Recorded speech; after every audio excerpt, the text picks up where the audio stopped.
Hello दोस्तों, मैं संजय सिंह सब एग्जाम चैनल में आप लोगों का स्वागत है। आज हम लोग झारखंड की राजनीतिक व्यवस्था से संबंधित तीसरा क्लास हम लोग करने जा रहे हैं और हमने अभी तक आपको 60 प्रश्न राजनीतिक व्यवस्था का मैं करा चुका हूं। आज भी मैं आपको 30 प्रश्न करवाऊंगा, तो आपके पास 90 प्रश्न आपके हो जाएंगे। ठीक है, तो इसी तरह से हर दिन मैं 30-30 प्रश्न आपको राजनीतिक व्यवस्था से संबंधित कराएंगे। उसके बाद फिर हम लोग हिस्ट्री में कदम रखेंगे। हिस्ट्री में भी झारखंड के इतिहास को भी मैं विस्तार पूर्वक आप लोगों को पढ़ाऊंगा। और आप लोग क्या करेंगे कि ये जो नंबर दिया हुआ है इस नंबर पर आप लोग कांटेक्ट कर लेंगे एक बार और जानकारी प्राप्त कर लेंगे कि और कौन कौन सा क्लास चल रहा है, किस किस कोर्स की तैयारी यहाँ पर हो रही है, किस एग्जाम का प्रिपरेशन सब एग्जाम चैनल के माध्यम से हो रहा है। इन सभी की जानकारी आपको इस नंबर पर उपलब्ध हो जाएगा मित्र। तो चलिए हम लोग झारखंड के राजनीतिक व्यवस्था से संबंधित प्रश्नों का अध्ययन करते हैं और विस्तार पूर्वक उन प्रश्नों को पढ़ेंगे। आप लोग उसका क्या कीजिएगा कि उन प्रश्नों का एक नोट्स भी आप लोग तैयार जरूर कर लेंगे। ठीक है मित्र, चलिए आते हैं। देखिए पहला प्रश्न क्या कहता है। पहला प्रश्न यह कहता है कि निम्नलिखित में से समाज का वह कौन सा वर्ग वेद व्यास आवास योजना का प्रमुख लाभार्थी नहीं है। प्रमुख लाभार्थी नहीं है। अब देखिए वेद व्यास आवास योजना जो है इसका प्रमुख लाभार्थी नहीं। ये प्रश्न जो है आपका देखेंगे इसमें नहीं को काट दीजिए। ठीक है, नहीं जो लिखा गया है वो है ना, नहीं को हटा देना। ठीक है, अब आपका प्रश्न है कि समाज का वह कौन सा वर्ग वेद व्यास आवास योजना का प्रमुख लाभार्थी है। वेद व्यास आवास योजना, इससे ये पता चलता है कि ये आवास से संबंधित योजना है ना। तो इस योजना के अंतर्गत किसको सबसे ज्यादा फायदा होने वाला है, कौन इसके लाभार्थी हैं, कौन इसके लाभुक हैं। मछुआरे, किसान, शिल्पकार, बुनकर कौन होंगे। समाज का वह कौन सा वर्ग वेद व्यास आवास योजना का प्रमुख लाभार्थी है।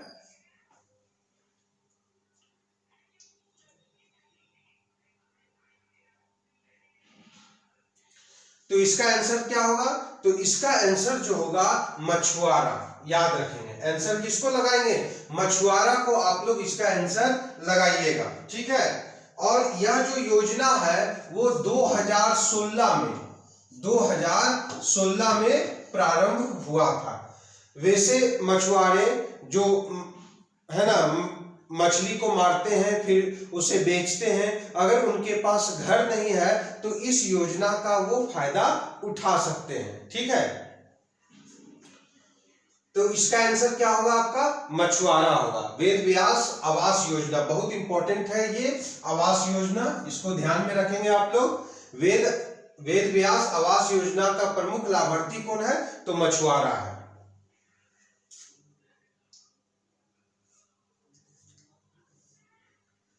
समिति किस वर्ष अस्तित्व में आया। समिति जो है ये किस वर्ष अस्तित्व में आया, 2003 में, 2002 में, 2001 में, 2004 में। अब देखिएगा समिति जो है इसका जो फुल फॉर्म होता है वो आप लोग जरूर लिख लेंगे। समिति का फुल फॉर्म लिख लेंगे आप लोग।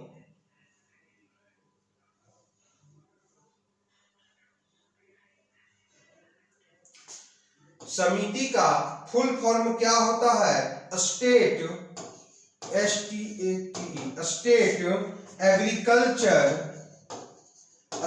एग्रीकल्चर मैनेजमेंट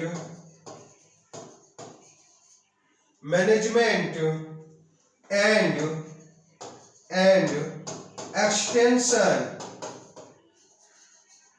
एक्सटेंशन ट्रेनिंग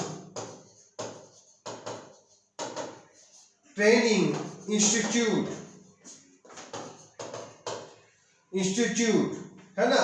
इसका फुल फॉर्म क्या होगा? State agriculture management and extension training institute, है ना। तो ये किस वर्ष अस्तित्व में आया था? ये आपका किस वर्ष अस्तित्व में आया था, ये आपको बताना है ना।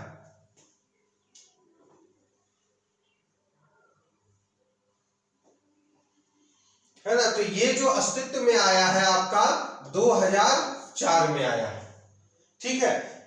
इसमें क्या बोला गया है? इसमें कृषि प्लस तकनीकी का विशेष ज्ञान की बात यहां पर करता है इस समिति के अंतर्गत।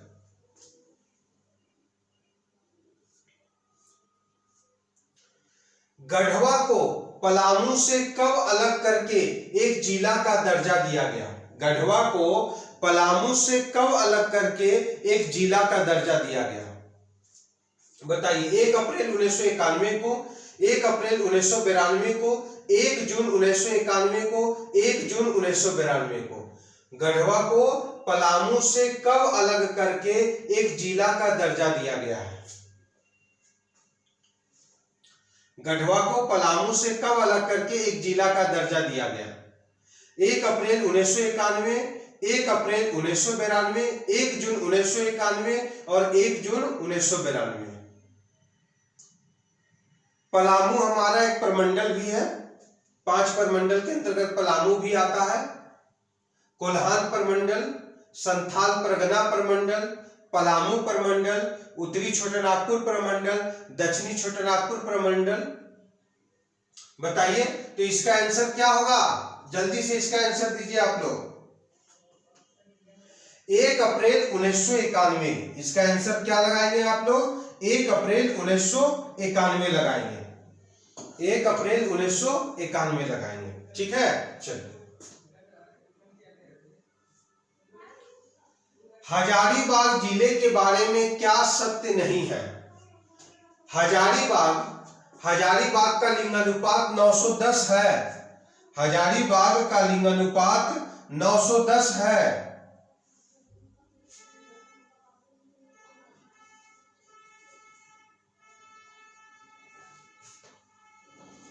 हजारीबाग जिले के बारे में क्या सत्य नहीं है?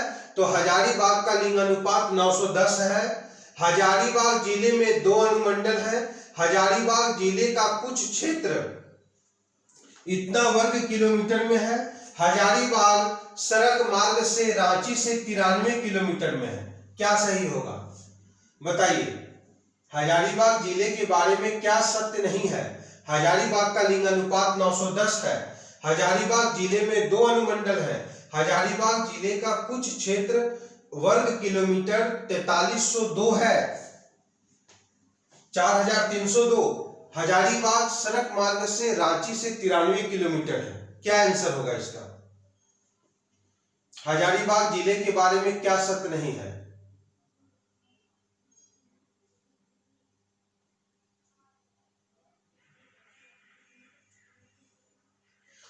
तो देखिए ये तो सभी सही है। हजारीबाग जिले में 2 अनुमंडल है। 3 नंबर भी हमारा सही है आपका, 3 नंबर भी हमारा सही है। ये 4 नंबर भी सही है, लेकिन सत्य नहीं है तो ये सत्य नहीं है, 1 नंबर नहीं है। हजारीबाग का लिंगानुपात 910 है तो ये गलत है। हजारीबाग का जो लिंगानुपात है वो 910 आपका नहीं है। तो कितना है हजारीबाग का लिंगानुपात? 947 है। यहां पर लिख देंगे 947, ठीक है। ये हजारीबाग का आपका लिंगानुपात है, 947 है। 947 क्या चीज को दर्शाता है? तो 947 जो है आपको वो महिला को दर्शाता है। प्रति 1000 पुरुष में महिलाओं की संख्या जो है वो 947 है।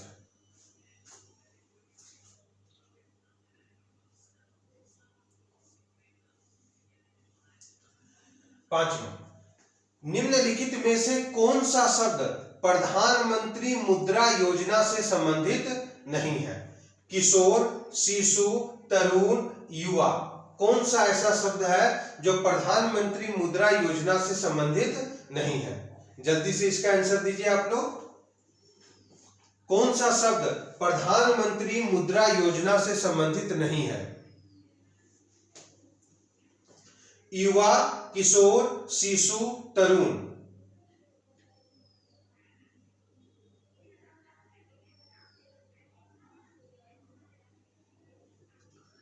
शब्द प्रधानमंत्री मुद्रा योजना से संबंधित नहीं है।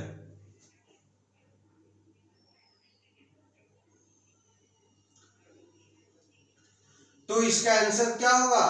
प्रधानमंत्री मुद्रा योजना से संबंधित नहीं है तो क्या होगा? युवा होगा। याद रखेंगे, है ना। ये जो शब्द है युवा शब्द का संबंध प्रधानमंत्री मुद्रा योजना से संबंधित नहीं है, युवा। ठीक है, चलिए छठा नंबर प्रश्न हम लोग देखते हैं। 6 नंबर, किसी राज्य के राज्यपाल की न्यूनतम आयु होनी चाहिए। किसी राज्य के राज्यपाल की न्यूनतम आयु होनी चाहिए। देखिए यहां पर क्या पूछ रहा है प्रश्न, जरा सा दूसरे टाइप का प्रश्न है। बोल रहा है कि अगर कोई राज्यपाल किसी राज्य में स्थापित होते हैं तो वो वहां पर कितना दिन तक रह सकते हैं, है ना, ये प्रश्न है। और एक चीज को याद रखेंगे कि राज्यपाल जो होते हैं वो राष्ट्रपति के प्रसाद पर्यंत पद धारण करते हैं। राज्यपाल किसके प्रसाद पर्यंत पद धारण करते हैं? तो राष्ट्रपति के प्रसाद पर्यंत पद धारण करते हैं। अगर किसी राज्य में राज्यपाल की नियुक्ति होती है तो कम से कम 1 साल तक उनको वहां पर रहना चाहिए, 1 साल तक, है ना। तो इसका जो आंसर होगा इस ऑप्शन के अनुसार 1 साल होगा।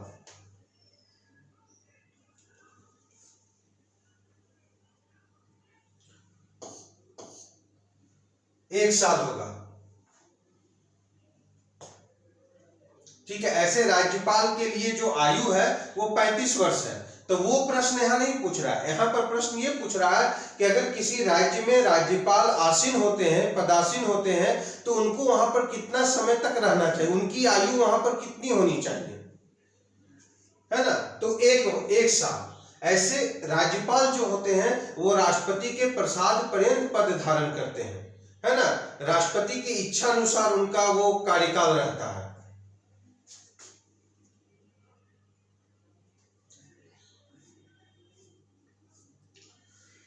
झारखंड के प्रथम मुख्यमंत्री निम्नलिखित संगठन में किसके सदस्य थे? झारखंड के जो प्रथम मुख्यमंत्री हैं बाबूलाल मरांडी, वो किसके सदस्य थे? आरएसएस के थे, एनएसयूआई के थे, किसान मंच के थे, या किसान कृषि संगठन के थे? किसके संगठन थे, सदस्य थे? झारखंड के प्रथम मुख्यमंत्री निम्नलिखित संगठन में से किसके सदस्य थे? आपको बताना है। आरएसएस का, एनएसयूआई का, किसान मंच का, किसान कृषि संगठन का, किसके सदस्य थे ये?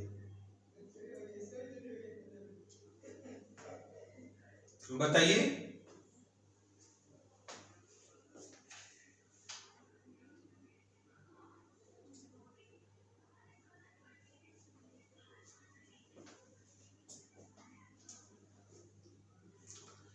तो इसका आंसर क्या होगा? इसका आंसर होगा आरएसएस, है ना। बाबूलाल मरांडी जो थे वो आरएसएस के सदस्य थे, वो आरएसएस के सदस्य थे, याद रखेंगे। ठीक है, आरएसएस का गठन कब हुआ था? आरएसएस जो है इसका गठन कब हुआ था? आरएसएस का गठन, तो आरएसएस का जो गठन हुआ है वो आपका 27 सितंबर 1925 को हुआ है। आरएसएस का गठन 27 सितंबर 1925 को आरएसएस का गठन हुआ है। ठीक है, और केवी हेडगेवार इसके संस्थापक थे। केवी हेडगेवार इसके क्या थे? संस्थापक थे आरएसएस का।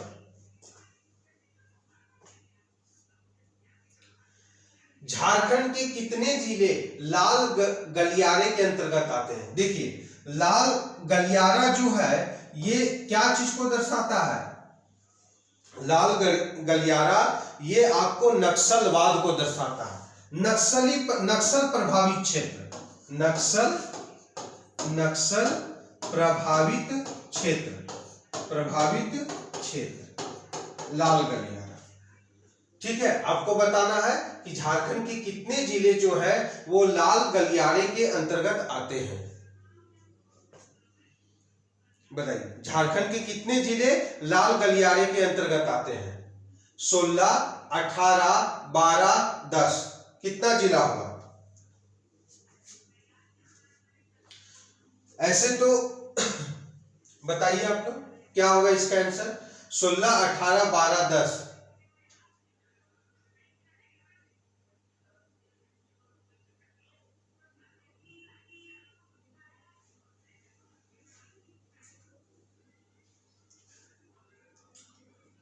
तो इस ऑप्शन के अनुसार इसका आंसर जो होगा 18 होगा, इस ऑप्शन के अनुसार, याद रखेंगे। ठीक है, इस ऑप्शन के अनुसार इसका क्या होगा? आंसर 18 होगा। ऐसे भी वर्तमान में 24 जिला है, लेकिन आपका ऑप्शन में 18 दिया हुआ है, तो 18 आंसर होगा। ठीक है, लाल गलियारे मतलब जो नक्सल प्रभावित क्षेत्र को इंडिकेट करता है।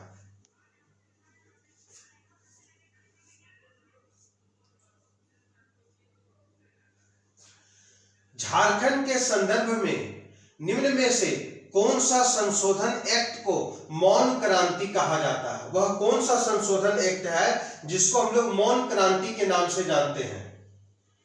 वह कौन सा संशोधन एक्ट है जिसे हम लोग मौन क्रांति के नाम से जानते हैं? बताइए, मौन क्रांति के नाम से जानते हैं।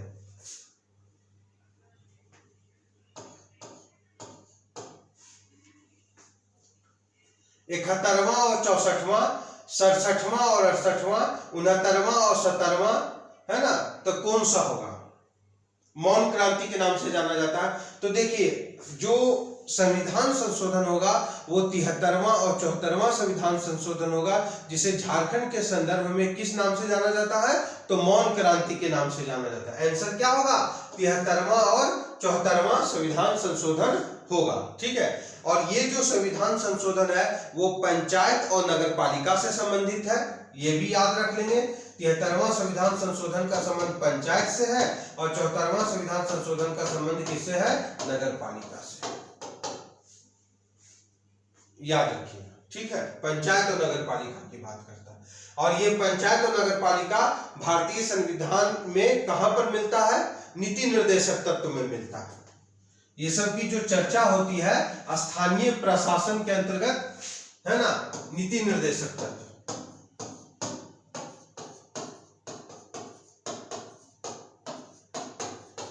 नीति निर्देशक तत्व के अंतर्गत होता है। झारखंड से राज्यसभा के सदस्य हैं जो कि भारतीय जनता पार्टी से भी संबंध है। उनका जो संबंध है वो भारतीय जनता पार्टी से भी है, भारतीय जनता पार्टी से भी है। जो राज्यसभा के सदस्य हैं उनका संबंध भारतीय जनता पार्टी से भी, एक बिजनेसमैन भी है। वो कौन होगा? प्रेमचंद गुप्ता, महेश पोद्दार, संजीव कुमार, परिमिल नाथवानी। आंसर क्या आएगा? झारखंड राज्य से राज्यसभा के सदस्य जो कि भारतीय जनता पार्टी से भी उनका संबंध है, मतलब भारतीय जनता पार्टी से वो चुनकर राज्यसभा में गए हैं वो। तो इसका आंसर क्या होगा? तो इसका जो आंसर आप लगाएंगे, इसका आंसर लगाएंगे प्रेमचंद, ये महेश पोद्दार। आंसर क्या होगा आपका? महेश पोद्दार होगा। महेश पोद्दार याद रखेंगे आप लोग।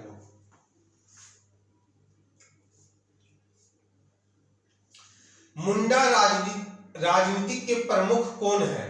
मुंडा राजनीतिक के प्रमुख कौन है? शंभू, चैतन्य, अर्जुन मुंडा, सिंह बोगा।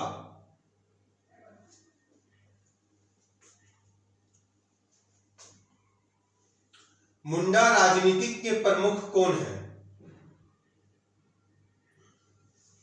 बताइए।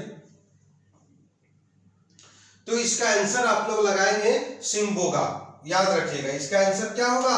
सिंह बोगा होगा। सिंह बोगा जो है ये सूर्य देवता को समर्पित है। सिंह बोगा का जो ये धर्म है, उनका देवता है सिंह बोगा, है ना। सूर्य से इनका संबंध है, सूर्य देवता से।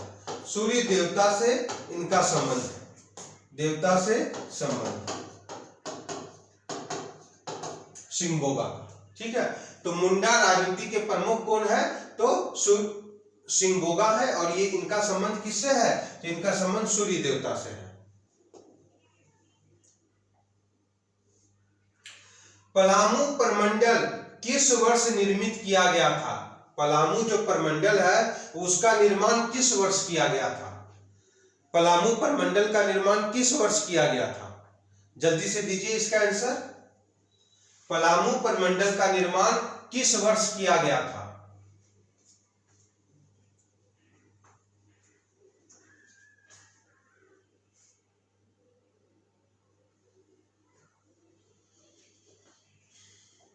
पलामू प्रमंडल का निर्माण किस वर्ष किया गया था? तो पलामू प्रमंडल का जो निर्माण किया गया था वो 2 मई 1992 को किया गया था। पलामू प्रमंडल का निर्माण 2 मई 1992 को पलामू प्रमंडल का निर्माण किया गया था। प्रमंडल की संख्या झारखंड में कितनी है? तो 5 है, याद रखिएगा, है ना। प्रमंडल की संख्या झारखंड में कितनी है? तो 5 है। और 5 कौन कौन है तो बताइए। पहला क्या है? पहला आपका पलामू दे देते हैं, पलामू प्रमंडल, पलामू प्रमंडल। दूसरा प्रमंडल कौन है? संथाल परगना प्रमंडल, संथाल परगना प्रमंडल। तीसरा प्रमंडल कौन होगा? उत्तरी छोटानागपुर प्रमंडल, उत्तरी छोटानागपुर प्रमंडल। चौथा प्रमंडल कौन होगा?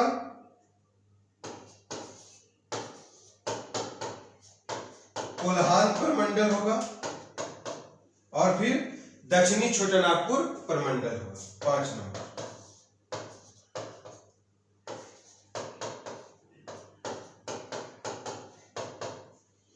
है ना। पलामू प्रमंडल, संथाल परगना प्रमंडल, उत्तरी छोटानागपुर प्रमंडल, दक्षिणी छोटानागपुर प्रमंडल और कोल्हान प्रमंडल।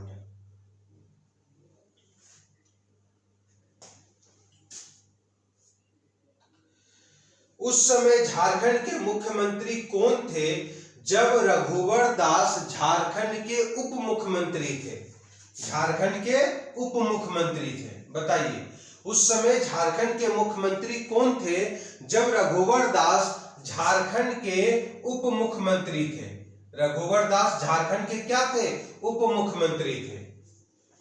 उस समय झारखंड के मुख्यमंत्री कौन थे जब श्री रघुवर दास झारखंड के उप मुख्यमंत्री थे? तो आंसर क्या होगा?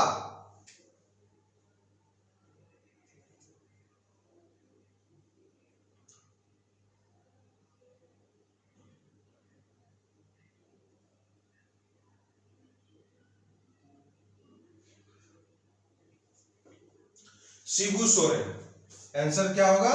शिबू सोरेन होगा।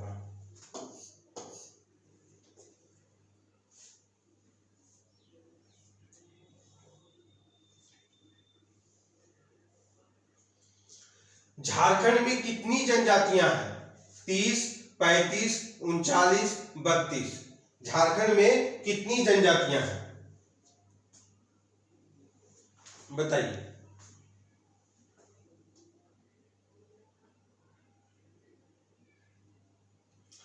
तो झारखंड में जनजाति कितना होगा?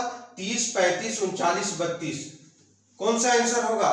तो आंसर होगा आपका 32। याद रखेंगे, झारखंड में जनजातियों की संख्या कितनी है? तो 32 है, जिसमें से 8 जो है वो आदिम जनजाति के रूप में जाना जाता है। 8 जो है वो आदिम जनजाति के रूप में जाना जाता है, इस चीज को याद रखेंगे, 8। ठीक है। और आपका 24 जो है वो जनजाति है ना, और 8 आदिम जनजाति के रूप में जाना जाता है, 8, है ना। पूछता है, और उसमें से आदिम जनजाति में कोरवा है, बहुत इंपॉर्टेंट है, ये पूछा भी है। कोरवा, कोरवा जनजाति आदिम जनजाति के रूप में जाना जाता है। 53वां वार्षिक कांग्रेस सत्र झारखंड में आयोजित किया गया था। तो 53वां भारतीय राष्ट्रीय कांग्रेस का जो वार्षिक अधिवेशन हुआ था, वो 53वां वार्षिक अधिवेशन जो हुआ था वो कब हुआ और कहां पर हुआ था, यही प्रश्न पूछ रहा है। कब का नहीं पूछ रहा, पूछ रहा कि कहां पर हुआ था। 53वां वार्षिक कांग्रेस सत्र झारखंड में आयोजित किया गया था, तो कहां पर? पलामू, रामगढ़, जमतारा, पश्चिमी सिंहभूम। आपको बताना है कहां पर किया गया था, जल्दी आंसर दीजिए। पलामू, रामगढ़, जामतारा, पश्चिमी सिंहभूम।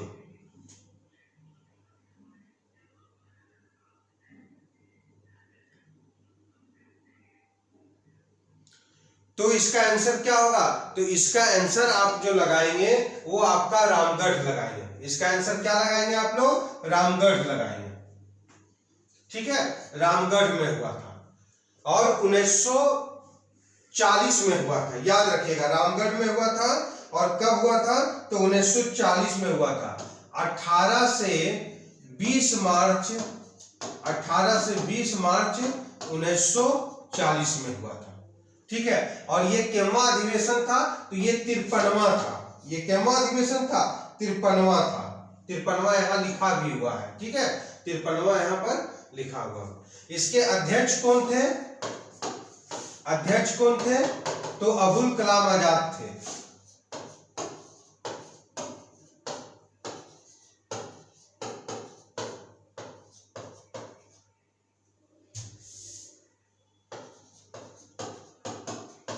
अबुल कलाम आजाद इसके अध्यक्ष थे। भारतीय राष्ट्रीय कांग्रेस का सबसे लंबा समय तक रहने वाले अध्यक्ष और सबसे कम उम्र का बनने वाले अध्यक्ष, ये दोनों कौन है? अबुल कलाम आजाद है। सबसे लंबे समय तक रहने वाले अध्यक्ष और सबसे कम उम्र के बनने वाले अध्यक्ष अबुल कलाम आजाद है। और इन्हीं के समय कांग्रेस को क्या कर दिया गया था? गैर कानूनी, गैर सरकारी संस्था घोषित कर दिया था कांग्रेस को। 1942 में भारत छोड़ो आंदोलन भी हुआ था।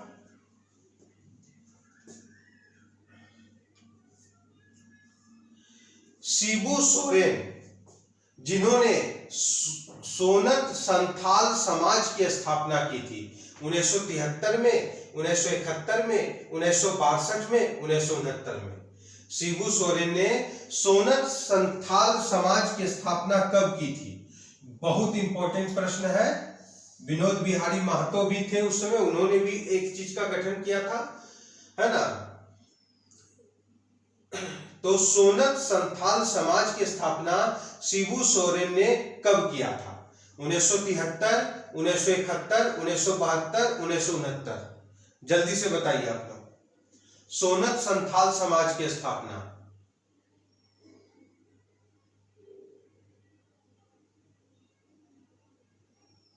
क्या होगा इसका आंसर?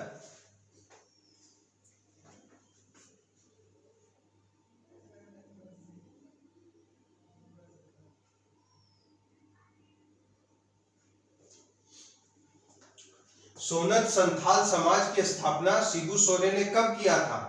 तो 1969 में, याद रखिएगा 1969 में होगा। ठीक है,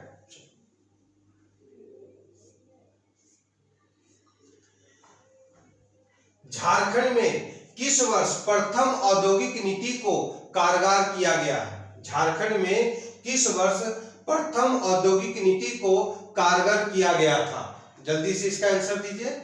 झारखंड में किस वर्ष प्रथम औद्योगिक नीति को कारगर किया गया था? 1998, 1999, 2000, 2001। प्रथम औद्योगिक नीति को झारखंड में कब कारगर किया गया है? प्रथम औद्योगिक नीति को, तो आंसर क्या होगा? 2001 होगा। याद रखिएगा, प्रथम औद्योगिक नीति को झारखंड में कब कारगर किया गया? तो 2001 को।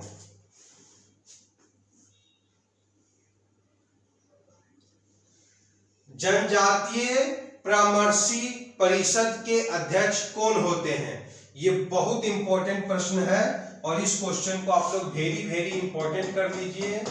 ये बहुत इंपॉर्टेंट है। जनजातीय परामर्शी परिषद के अध्यक्ष कौन होते हैं? जनजातीय परामर्शी परिषद के अध्यक्ष कौन होते हैं? राज्यपाल होते हैं, मुख्यमंत्री होते हैं। दो ही ऑप्शन दिया हुआ है, दो ही में आपको आंसर लगाना है।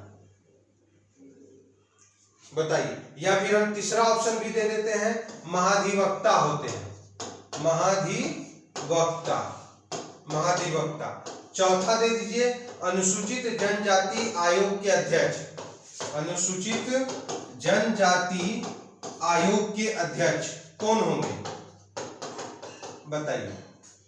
जनजातीय परामर्शी परिषद के अध्यक्ष कौन होते हैं? राज्यपाल होते हैं, मुख्यमंत्री होते हैं, महाधिवक्ता होते हैं या अनुसूचित जनजाति आयोग के अध्यक्ष होते हैं? तो आंसर क्या होगा? तो आंसर आप लोग लगाइएगा मुख्यमंत्री होते हैं। ठीक है, जनजातीय परामर्शी परिषद के अध्यक्ष कौन होते हैं? तो मुख्यमंत्री होते हैं।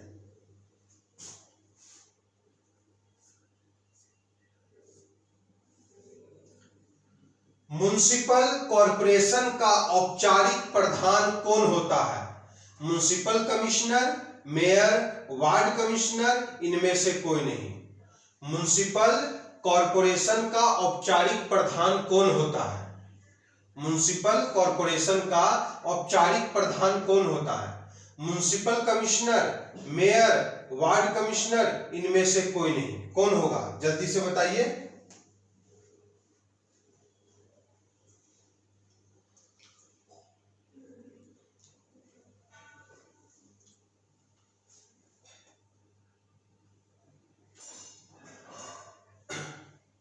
नगर पालिका कॉरपोरेशन का औपचारिक प्रधान कौन होता है? म्युनिसिपल कॉरपोरेशन का औपचारिक प्रधान कौन होगा?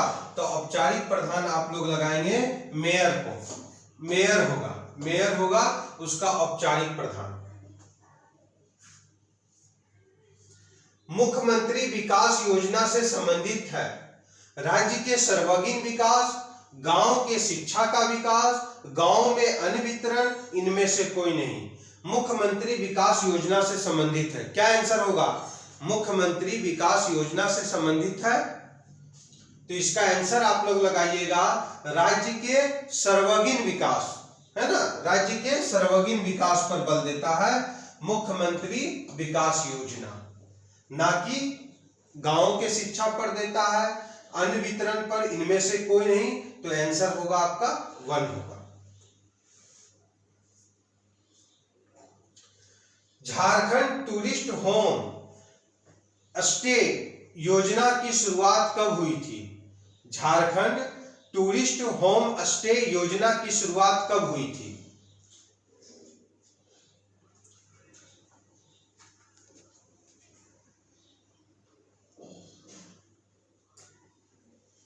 झारखंड टूरिस्ट स्टे योजना की शुरुआत कब हुई थी? 2004, 2005, 2009, 2010।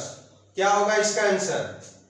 झारखंड टूरिस्ट होम स्टे योजना की शुरुआत कब हुई थी? 2004, 2005, 2009, 2010।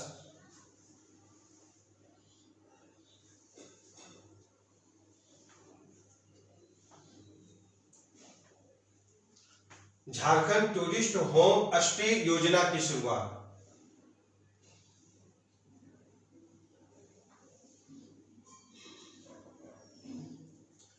इसकी जो शुरुआत हुई है वो 2009 में हुई है। याद रखिएगा कब हुआ है? तो 2009 में हुआ है।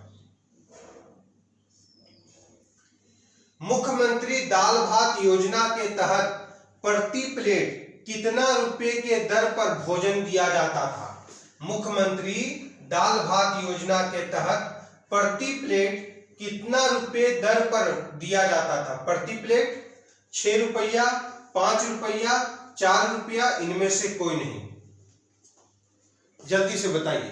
दाल भात योजना देखिए झारखंड सरकार के द्वारा या फिर केंद्र सरकार के द्वारा जो भी योजनाएं लाई जाती है वो किसके माध्यम से लाई जाती है? माध्यम की बात नहीं है, कहने का मतलब ये हुआ कि वो भारतीय संविधान को कहां पर देखकर वो योजना लाती है। तो योजना लाने का जो अधिकार दिया गया है सरकारों को, वो आपका नीति निर्देशक तत्व के अंतर्गत आता है। भारत सरकार के द्वारा या केंद्र सरकार के द्वारा जो भी योजना लाई जाती है वो नीति निर्देशक तत्वों को ध्यान में रखकर लाया जाता है। ठीक है, इस चीज को याद रखेंगे, है ना। और उनको अधिकार नीति निर्देशक तत्व देता है। नीति निर्देशक तत्व राज्य के कल्याणकारी कार्यों की बात उसमें कही गई है। मुख्यमंत्री दाल भात योजना के तहत प्रति प्लेट जो भोजन करवाया जाएगा वो कितना रुपया का, तो 5 रुपया का। याद रखेंगे एक प्लेट जो होगा वो 5 रुपया का होगा, जिसमें दाल भात सब्जी है ना, ये सभी रहेंगे उसमें 5 रुपया। देख लीजिए ये जो नंबर दिया हुआ है, ये नंबर इसलिए बीच में दे दिया गया है कि आप इस नंबर को ध्यान पूर्वक देखेंगे और जो क्लास अच्छा लग रहा है तो इस क्लास के बारे में और भी जानकारी आप प्राप्त कर सकते हैं। कब कब आपका क्लास होता है ना, किस किस एग्जाम का यहाँ पर प्रिपरेशन तैयारी किस किस एग्जाम का होता है, वो सभी चीज की जानकारी आपको इस नंबर से उपलब्ध होगा। टेस्ट हमारा क्रैश कोर्स भी चलता है, टेस्ट का भी आयोजन हम लोग करवाते हैं। जैसे मान लीजिए कि अभी झारखंड जेएसएससी का एग्जाम होगा तो 1 से 2 महीना पहले हम लोग टेस्ट का आयोजन करवाते हैं, फिर उस पर हम लोग का क्रैश कोर्स चलता है। तो ये सभी की जो जानकारी है आपको इस नंबर पर आपको प्राप्त हो जाएगी। ठीक है, तो कृपया करके इस नंबर पर जरूर एक बार कॉल कर दें और जानकारी अपना प्राप्त करें। ठीक है मित्र, तो चलिए आइए अब हम लोग नेक्स्ट क्वेश्चन पर चलते हैं।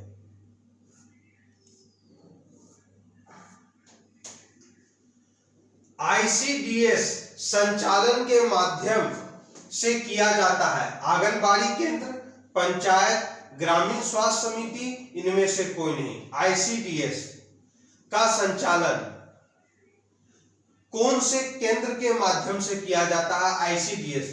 तो सबसे पहले यहां पर आप लोग आईसीडीएस का फुल फॉर्म जरूर आप लोग लिख लेंगे कि आईसीडीएस का जो होता है वो फुल फॉर्म क्या होता है? Integrated child development service. Integrated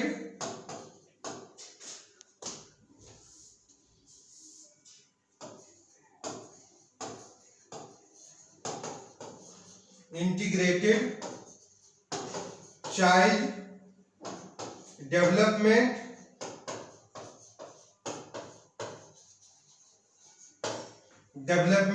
service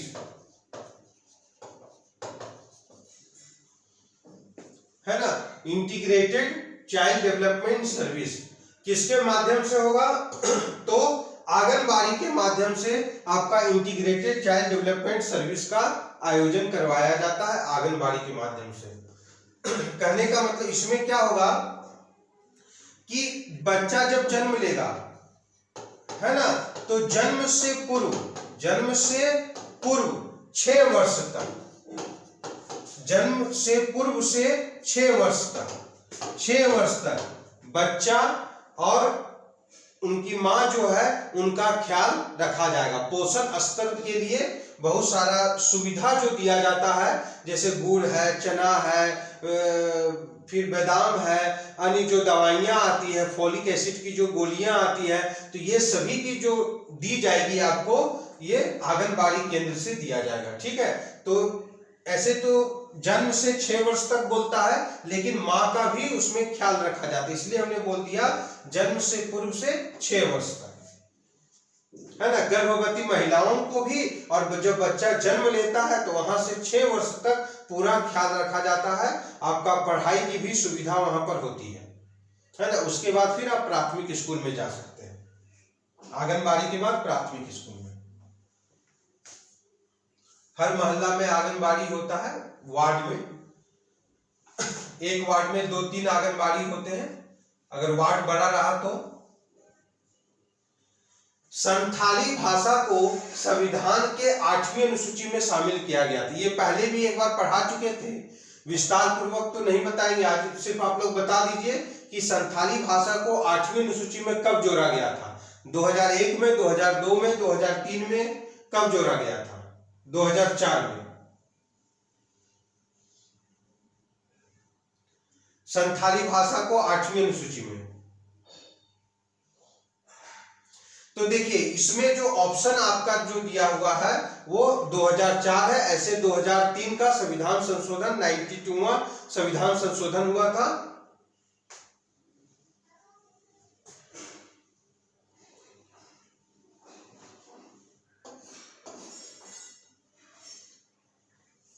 2003 होगा। ऑप्शन में 2004 है, इसलिए हमने 2004 लगाया। मुख्यमंत्री ग्राम सेतु योजना किस वर्ष शुरू की गई थी? 2005, 2004, 2001, इनमें से कोई नहीं। मुख्यमंत्री ग्राम सेतु योजना किस वर्ष शुरू की गई थी? 2005 में, 2004 में, 2001 में, इनमें से कोई नहीं। जल्दी से बताइए आप लोग।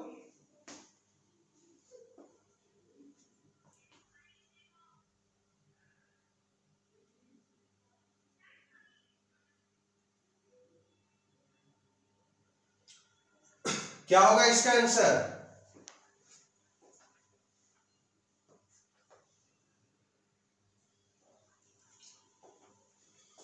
2001 में मुख्यमंत्री ग्राम सेतु योजना किस वर्ष शुरू की गई थी?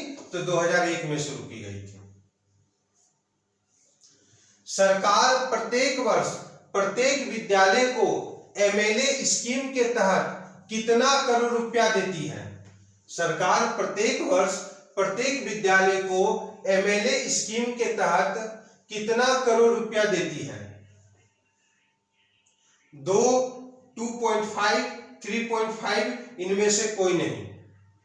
सरकार प्रत्येक वर्ष प्रत्येक विद्यालय को एमएलए स्कीम के तहत कितना करोड़ रुपया देती है? जल्दी से बताइए इसका आंसर क्या होगा?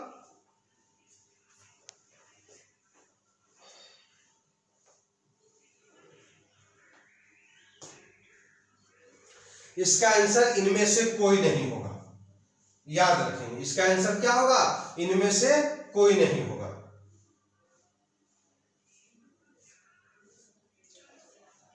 झारखंड क्षेत्र स्वायत्त परिषद का गठन हुआ था 1996 में, 1995 में, 1994 में, इनमें से कोई नहीं। झारखंड क्षेत्र स्वायत्त परिषद का गठन हुआ था। कब हुआ था झारखंड क्षेत्र स्वायत्त परिषद का गठन?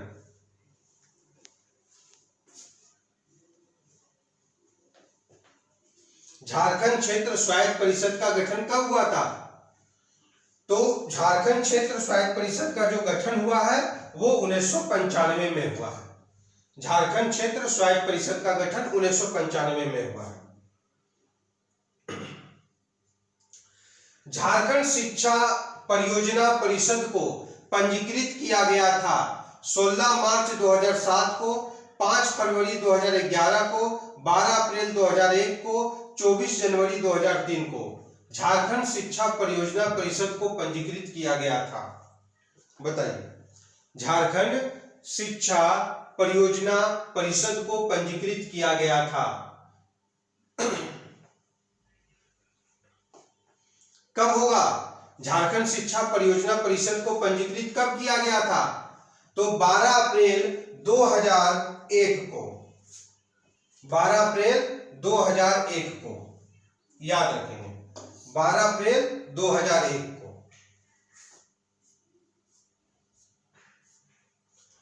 झारखंड के प्रथम मुख्यमंत्री कौन थे? कौन है? तो ये तो बहुत आसान प्रश्न है कि झारखंड के प्रथम मुख्यमंत्री कौन है, कौन थे होगा यहां पर। बाबूलाल मरांडी थे। झारखंड राज्य में स्त्री पुरुष अनुपात के मामले में किस जनजाति महिलाएं पुरुष जनसंख्या से अधिक है? किस जनजाति की महिलाएं पुरुष जनसंख्या से अधिक है? महिलाएं अधिक है। ऐसे महिलाएं कम होती है। लिंगानुपात में महिलाएं को दिखाया जाता है, प्रति 1000 पुरुषों पर महिलाओं की संख्या कितनी है ना। तो यहां पर बोल रहा है कि झारखंड राज्य में स्त्री पुरुष अनुपात के मामले में किस जनजाति की महिलाएं पुरुष जनसंख्या से अधिक है? खड़िया, मुंडा, उरांव, माहली। बताइए इसका आंसर क्या होगा?